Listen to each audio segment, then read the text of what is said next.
I'm Mike LaRosa, head baseball coach at Widener University. Here today with Figure It Out Baseball, and just going to talk about getting lessons for your kids. What's appropriate. You have to crawl before you walk and walk before you run, and it's important that there's a progression in development.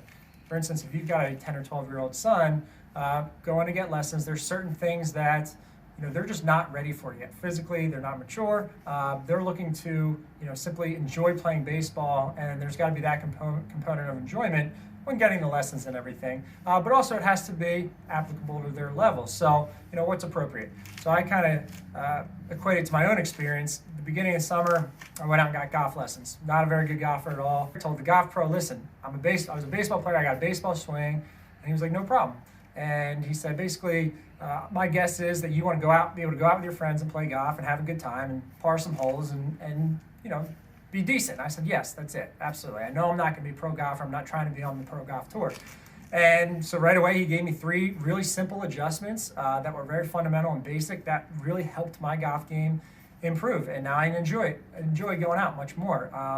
And that's really what it should be for the kids, depending at what level they are. If that golf pro told me to try to teach me things that Tiger Woods is doing, or some of the best pros in the world are doing, I wouldn't have been ready for that. I wouldn't have been able to do it, and I probably wouldn't have enjoyed it, and most likely would not have been successful and not continued on playing golf. But instead, he was relative to my skill level and where I'm at this point in my life, so I could go out and just be successful in my current phase. And it's the same thing with baseball lessons. If it's a 10-year-old, what's their objective? They want to be able to go out and play baseball and have fun with their friends, okay? And having fun means they can get a couple of hits and they can make some plays and, they can pitch and, they can just enjoy being out there and being successful. But if we're teaching them to be major league all-stars at 10 years old, well, they're probably not going to be ready for that. And because of it, they might not have success, and therefore the game is going to be enjoyable and most likely won't be able to stick with it. So, I know it's hard sometimes to figure out what's a good lesson, what's appropriate. Certainly,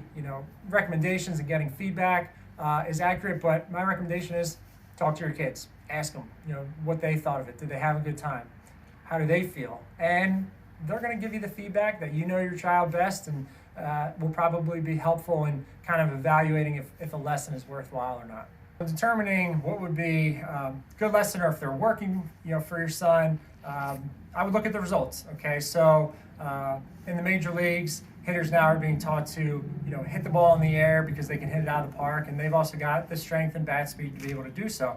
If your youth son is being taught the same thing and is seeing nothing but pop-ups and flyouts, then it probably isn't appropriate. Or if you're seeing nothing but ground balls, then what he's being taught probably isn't working.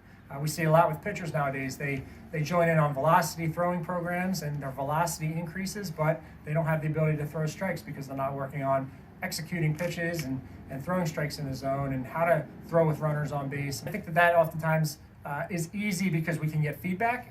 We can get feedback. Oh, he came in throwing 80 miles an hour, now he's throwing 83 miles an hour. That's an improvement.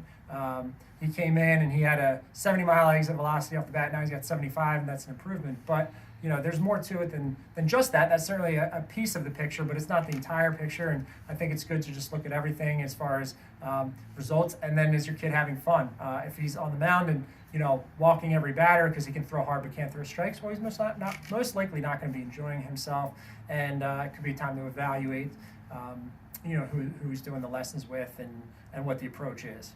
Ask questions before you sign your kid up for lessons. And I would ask the coach what their objectives are and what their coaching philosophy is. Okay, so if you've got a 12-year-old son and they say, oh, we're gonna compare him to major league hitters and we're gonna coach him like major league hitters swing, well, he's probably not ready for that yet. And but however, if their philosophy is, listen, we want to make your son as good as he can be at his level, then that might align more with the proper goals. With that, it's not saying that there aren't certainly opportunities and times where a person's skill set means that they can be compared to major league hitters and at that level, but that doesn't come until later in their career when they're at best 16, 17, 18 years old. For some, that doesn't happen at all, but certainly it would be when they're a little bit more physically matured. Again, my name is Mike LaRosa. I'm the head baseball coach at Widener University, and enjoyed speaking about lessons and what works and what doesn't. Feel free to check out my next video. I'm going to be discussing practice planning and how to organize practices for your team.